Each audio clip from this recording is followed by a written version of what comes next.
എൻ്റെ കർത്താവും എൻ്റെ ദൈവവുമേ, എന്നിലൂടെ അങ്ങയുടെ വചനങ്ങൾ കേൾക്കുന്ന എല്ലാവരെയും അവിടുന്ന് ധാരാളമായി അനുഗ്രഹിക്കണമെന്ന് താഴ്മയോടെ അപേക്ഷിക്കുന്നു. ഈ ദൈവവചനം കേൾക്കുന്ന എല്ലാ മക്കളുടെയും പ്രയാസങ്ങൾ, ദുഃഖങ്ങൾ, ആകുലതകളെല്ലാം നീക്കി അവർക്ക് സന്തോഷവും സമാധാനവും അവിടുന്ന് കൊടുക്കണമെന്ന് താഴ്മയോടെ പ്രാർത്ഥിച്ചുകൊണ്ട് ഇന്നത്തെ ക്ലാസ് ആരംഭിക്കുന്നു. ഇന്ന് നമ്മൾ പഠിക്കുന്നത് ലേവ്യ പുസ്തകം 18-ാം അധ്യായമാണ്. ഈ അധ്യായത്തിൽ ആകെ 30 വചനങ്ങളാണുള്ളത്. ഈ അധ്യായത്തിൽ ദൈവം പറയുന്നത് ധാർമ്മികതയെക്കുറിച്ചുള്ള നിയമങ്ങളാണ്. അവ പുറജാതിയർക്കിടയിൽ സാധാരണമായിരുന്നു. എന്താണെന്നല്ലേ ചോദ്യം? വ്യഭിചാരം, മറ്റ് ലൈംഗിക ബന്ധങ്ങൾ തടയുന്നതാണ് ഈ അധ്യായത്തിൻ്റെ പ്രത്യേകത. ഇസ്രായേലിൻ്റെ വിശുദ്ധിയും വിശുദ്ധ ജീവിതവും ഉറപ്പാക്കുന്നതിനുള്ള ദൈവത്തിൻ്റെ മാനദണ്ഡങ്ങളാണ് ഈ അധ്യായത്തിലുള്ളത്. പാപത്തിൻ്റെ താൽക്കാലിക ആനന്ദത്തിന് പകരം അനുഗ്രഹത്തിലേക്ക് നയിക്കുന്ന ജീവിതത്തിനായുള്ള ദൈവഹിതത്തെ ആക്കിയുള്ളതാണ് ഈ അധ്യായം. ഈ അധ്യായത്തിൽ നമ്മൾ പ്രധാനമായി കാണുന്നത് ദൈവം അഗമ്യാഗമനത്തെ നിരോധിക്കുന്നു. അപ്പോൾ നിങ്ങൾ ചോദിക്കും, എന്താണ് അഗമ്യാഗമനം?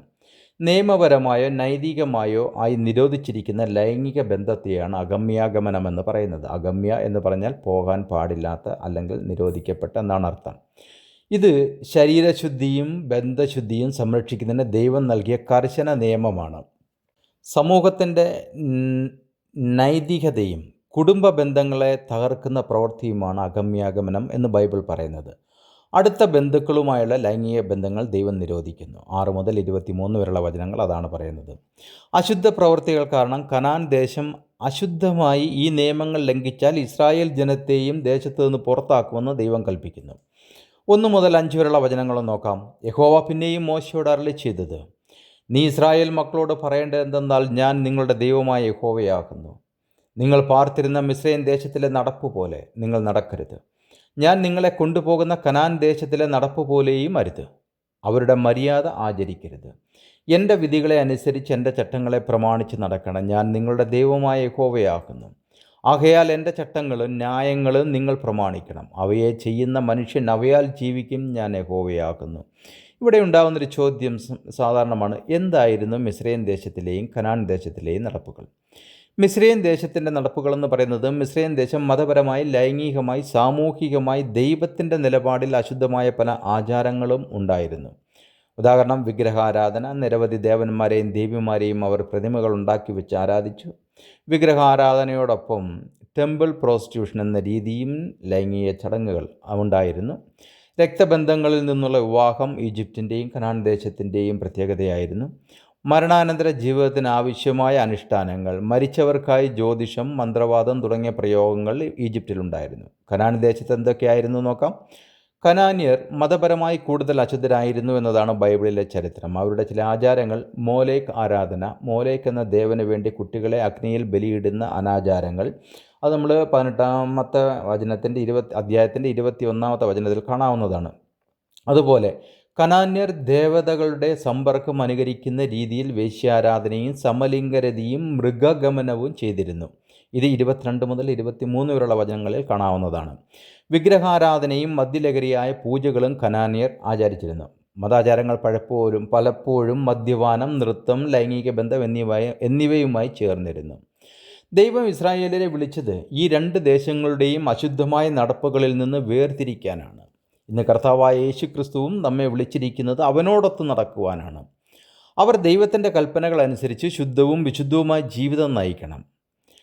ലേവ്യ പുസ്തകം 18-4 മുതൽ 5 വരെയുള്ള വരികളിൽ ഇത് ദൈവം വ്യക്തമാക്കുന്നുണ്ട്.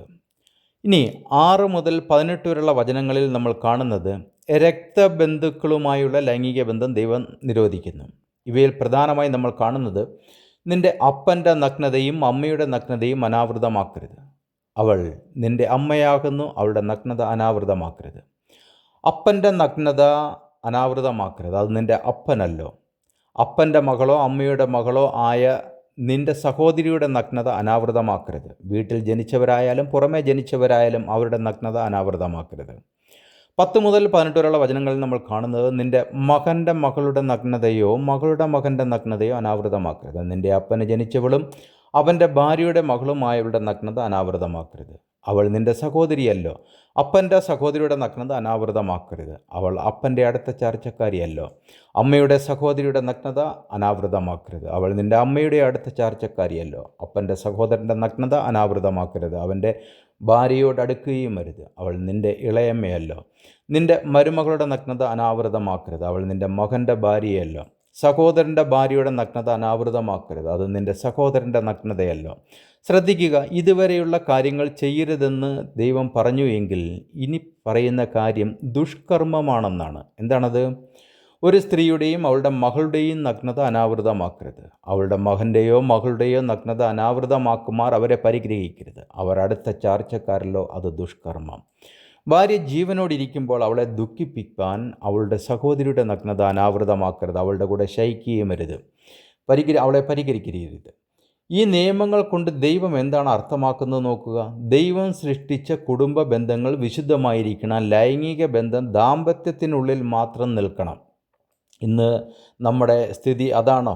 ഇന്നത്തെ തലമുറ അങ്ങനെയാണോ നമ്മൾ വളർത്തിയിരിക്കുന്നത്? അല്ല. അതുകൊണ്ട് ദുഃഖിക്കേണ്ടി വരുന്നത് ആരാണ്? മാതാപിതാക്കൾ തന്നെയാണ്. തലമുറകൾ തെറ്റുമ്പോൾ ദുഃഖിക്കേണ്ടി വരുന്നത് മാതാപിതാക്കൾ തന്നെയാണ്. അവർ ലോകത്തിൻ്റെ ഇച്ഛകളനുസരിച്ചാണ്, ലോക മനുഷ്യർ പറയുന്നതനുസരിച്ചാണ് അവർ മുന്നോട്ട് നയിക്കുന്നത്. തെറ്റും ശരിയും മക്കൾക്ക് തിരിച്ചറിവ് ഉണ്ടാകത്തക്കവണ്ണം പറഞ്ഞു കൊടുക്കേണ്ടുന്നത് മാതാവിൻ്റെയും പിതാവിൻ്റെയും ജോലിയാണ്. അതിന് കുടുംബത്തിൽ സമാധാനവും സന്തോഷവും വേണം. 19 മുതൽ 23 വരെ നമ്മൾ കാണുന്നത്, ഒരു സ്ത്രീ ഋതു നിമിത്തം അശുദ്ധമായിരിക്കുമ്പോൾ അവളുടെ നഗ്നത അനാവൃതമാകുമാർ അവളോട് അടുക്കരുത്. കൂട്ടുകാരൻ്റെ ഭാര്യയോടുകൂടെ ശയിച്ച് അവളെ കൊണ്ട് നിന്നെ അശുദ്ധനാക്കരുത്. നിന്റെ സന്തതിയിൽ ഒന്നിനെയും മോലേക്കിന് അർപ്പിച്ച് നിന്റെ ദൈവത്തിൻ്റെ നാമത്തെ അശുദ്ധമാക്കരുത്. ഞാൻ യഹോവയാകുന്നു. സ്ത്രീയോടെന്ന പോലെ പുരുഷനോടുകൂടെ ശയിക്കരുത്. അത് മ്ലേച്ഛത. ശ്രദ്ധിക്കുക, ദൈവം ഈ പ്രവൃത്തിയെ മ്ലേച്ഛത എന്നാണ് വിളിച്ചിരിക്കുന്നത്. ഇന്ന് സുലഭമായി കാണുന്നതും ഇത് തന്നെയല്ലോ. യാതൊരു മൃഗത്തോടും കൂടെ ശയിച്ച് അതിനാൽ നിന്നെ അശുദ്ധനാക്കരുത്. യാതൊരു സ്ത്രീയും ഒരു മൃഗത്തോടു കൂടെ ശയിക്കേണ്ടത് അതിൻ്റെ മുമ്പിൽ നിൽക്കുകയും അരുത്. അത് നികൃഷ്ടം. ഈ പ്രവൃത്തിയെ ദൈവം വെറുക്കുന്നു എന്നതാണ് സത്യം. അതിനാൽ തന്നെ ദൈവം ആ പ്രവൃത്തിയെ നികൃഷ്ടം എന്നാണ് വിളിക്കുന്നത്.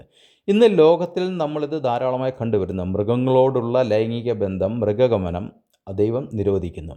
പുതിയ നിയമം ഇതിനെ എങ്ങനെ കാണുന്നു എന്ന് നോക്കാം. പുതിയ നിയമത്തിൽ ലൈംഗിക ശുദ്ധി ദൈവത്തിൻ്റെ കൽപ്പനയാണ്. കൊരിന്ത്യർക്ക് ലേഖനം എഴുതിയപ്പോൾ വിശുദ്ധ പൗലോസ്ലീഹ പറഞ്ഞു, ദുർനടപ്പ് വിട്ടോടുവീൻ. മനുഷ്യൻ ചെയ്യുന്ന ഏത് പാപവും ശരീരത്തിന് പുറത്താകുന്നു. ദുർനടപ്പുകാരനോ സ്വന്തം ശരീരത്തിന് വിരോധമായി പാപം ചെയ്യുന്നു. 1 കൊരിന്ത്യർ 6:18 മുതൽ 20 വരെയാണ് ഞാൻ വായിക്കുമ്പോൾ നമ്മൾക്ക് ഈ ഭാഗം കാണാവുന്നതാണ്.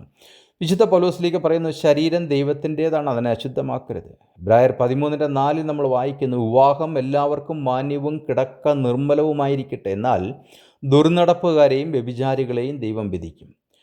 റോമർക്ക് എഴുതിയ ലേഖനം 1:26 മുതൽ 27 വരെ വായിക്കുമ്പോൾ നമ്മൾ കാണുന്നത്, സ്ത്രീകളും പുരുഷന്മാരും സ്വാഭാവിക ബന്ധം ഉപേക്ഷിച്ച് അനാചാരത്തിൽ ഏർപ്പെടുന്നതും വിശുദ്ധ പൗലോസ്ലീഹ അത് വിലക്കുന്നതുമാണ്. വിശുദ്ധ പൗലോസ്ലീഹ പഴയ നിയമത്തിലെ കൽപ്പനകൾ അതേ രീതിയിൽ തന്നെ വിലക്കുന്നതാണ്, എടുത്തു പറയുന്നതാണ് നമ്മൾ കാണുന്നത്. തുടർന്ന് പൗലോസ്ലീഹ പറഞ്ഞു, ആകയാൽ ദുർനടപ്പ്, അശുദ്ധി, അതിരാഗം, ദുർമോഹം, വിഗ്രഹാരാധനയ, അത്യാഗ്രഹം, ഇങ്ങനെ ഭൂമിയിലുള്ള നിങ്ങളുടെ അവയവങ്ങളെ മരിപ്പിപ്പീൻ. ഈ വക നിമിത്തം ദൈവകോപം നമ്മുടെ മേൽ വരുന്നു. കൊലോസ്യർ 3:5 മുതൽ 6 വരെയാണ് ഞാൻ വായിച്ചത്. നോക്കുക, ഇത്രയൊക്കെ പാപങ്ങൾ ചെയ്ത മനുഷ്യരോട് ദൈവം എങ്ങനെ പൊറുക്കും? അതിനാൽ ദൈവം അവരെ നീക്കിക്കളയുന്നു. ദൈവം പറഞ്ഞു, 24 മുതൽ 30 വചനങ്ങൾ, ഇവയിൽ ഒന്നുകൊണ്ടും നിങ്ങളെ തന്നെ അശുദ്ധരാക്കരുത്. ഞാൻ നിങ്ങളുടെ മുമ്പിൽ നിന്ന് നീക്കിക്കളയുന്ന ജാതികൾ ഇവയാലൊക്കെയും തങ്ങളെ തന്നെ അശുദ്ധരാക്കിയിരിക്കുന്നു. ദേശവും അശുദ്ധമായി തീർന്നു. അതുകൊണ്ട് ഞാൻ അതിൻ്റെ അകൃത്യം അതിൻ്റെ മേൽ സന്ദർശിക്കുന്നു. ദേശം തൻ്റെ നിവാസികളെ ഛർദ്ദിച്ചു കളയുന്നു. ഈ മ്ലേച്ഛത ഒക്കെയും നിങ്ങൾക്ക് മുമ്പേ ആ ദേശത്തുണ്ടായിരുന്ന മനുഷ്യർ ചെയ്തു. ദേശം അശുദ്ധമായി തീർന്നു. നിങ്ങൾക്ക് മുമ്പേ ഉണ്ടായിരുന്ന ജാതികളെ ദേശം ഛർദ്ദിച്ചു കളഞ്ഞതുപോലെ നിങ്ങളതിനെ അശുദ്ധമാക്കിയിട്ട് നിങ്ങളെയും ഛർദ്ദിച്ചു കളയാതിരിപ്പാൻ നിങ്ങൾ എൻ്റെ ചട്ടങ്ങളെയും വിധികളും പ്രമാണിക്കണം. ഈ മ്ലേച്ഛതകളിൽ യാതൊന്നും സ്വദേശിയാകട്ടെ നിങ്ങളുടെ ഇടയിൽ പാർക്കുന്ന പരദേശിയാകട്ടെ ചെയ്യരുത്. ആരെങ്കിലും ഈ സകല മ്ലേച്ഛതകളിലും ഏതെങ്കിലും ചെയ്താൽ അങ്ങനെ ചെയ്യുന്നവരെ അവരുടെ ജനത്തിൽ നിന്ന് ഛേദിച്ചു കളയണം. ആകയാൽ നിങ്ങൾക്ക് മുമ്പേ നടന്ന ഈ മ്ലേച്ഛ മര്യാദകളിൽ യാതൊന്നും ചെയ്യാതെയും അവയാൽ അശുദ്ധരാകാതെയും ഇരിപ്പീൻ. നിങ്ങൾ എൻ്റെ പ്രമാണങ്ങളെ പ്രമാണിക്കണം. ഞാൻ നിങ്ങളുടെ ദൈവമായ യഹോവയാകുന്നു. നോക്കുക, നമ്മൾക്ക് അന്യജാതിയിൽ നിന്നോ ഇതിൽ നിന്ന് ഇതര ജാതികളിൽ നിന്നോ സ്ത്രീകളെ വിവാഹം കഴിക്കുവാനോ പുരുഷന്മാരെ അങ്ങോട്ട് കൊടുക്കുവാനോ ദൈവം അനുവദിക്കുന്നില്ല. അങ്ങനെ സംഭവിച്ചാൽ അത് കാലക്രമേണ ദൈവം അവരെ ഛർദ്ദിച്ചു കളയും എന്നതാണ് ദൈവം ഇവിടെ പറയുന്നത്. ദൈവജനങ്ങൾ വേർതിരിക്കപ്പെട്ടവരാണ്. അവർ ശുദ്ധവും വിശുദ്ധവുമായ ജീവിതം നയിക്കണം. മറ്റ് ദേശങ്ങളുടെ അനാചാരങ്ങൾ അനുകരിക്കരുത്. ദൈവത്തിൻ്റെ കൽപ്പനകളാണ് അവർക്ക് ജീവൻ്റെ മാർഗമെന്ന് ദൈവം ഇസ്രായേലിനോടും നമ്മോടും കൽപ്പിക്കുന്നു. നമ്മളാരും വിശുദ്ധരല്ല. എന്നാൽ നമ്മുടെ ഇടയിൽ ഉണ്ടാകുന്ന പ്രശ്നം നമ്മുടെ ഹൃദയങ്ങളിൽ ഉരുത്തിരിയുന്ന ചില ചിന്തകളാണ്. അല്ലെങ്കിൽ നമ്മൾ വിശ്വസ്തരെന്ന് കരുതുന്നവർ നമുക്ക് ഉപദേശിച്ചു തരുന്ന ചില ഉപദേശങ്ങളാണ്. ദൈവത്തോട് നമ്മൾ അത് സത്യമോ ന്യായമോ എന്ന് ചോദിക്കാറില്ല എന്നതാണ് നമ്മുടെ തെറ്റ്. അത് നമ്മെ സ്വാർത്ഥത നിറഞ്ഞവരാക്കി മാറ്റും. നമ്മൾ അറിയാതെ നമ്മുടെ ഇടയിൽ പ്രശ്നങ്ങൾ ആരംഭിക്കും. നമ്മിൽ സ്നേഹമുണ്ടെന്ന് നമ്മൾ തിരിച്ചറിയുന്നത് നമ്മോട് മറ്റുള്ളവർ ചെയ്ത പാപങ്ങൾ, ദോഷങ്ങൾ ഒക്കെ ക്ഷമിച്ചു കൊടുക്കുമ്പോഴാണ് എന്ന് തിരിച്ചറിയണം. സ്നേഹമുള്ളിടത്തേ ക്ഷമയുള്ളൂ. ഇന്ന് നമുക്ക് ചെയ്യാൻ പറ്റുന്ന ഏറ്റവും വലിയ പാപം എന്താണെന്ന് ചോദിച്ചാൽ ദൈവകൽപ്പനകളുടെ ലംഘനമാണ്. അങ്ങനെ ഉണ്ടാകാൻ നമ്മൾ അവസരം ഒരുക്കി കൊടുക്കരുത്. അങ്ങനെ ഉണ്ടാകാതിരിക്കാൻ നമ്മൾ പ്രാർത്ഥനയോടെ കാര്യങ്ങളെ മനസ്സിലാക്കണം.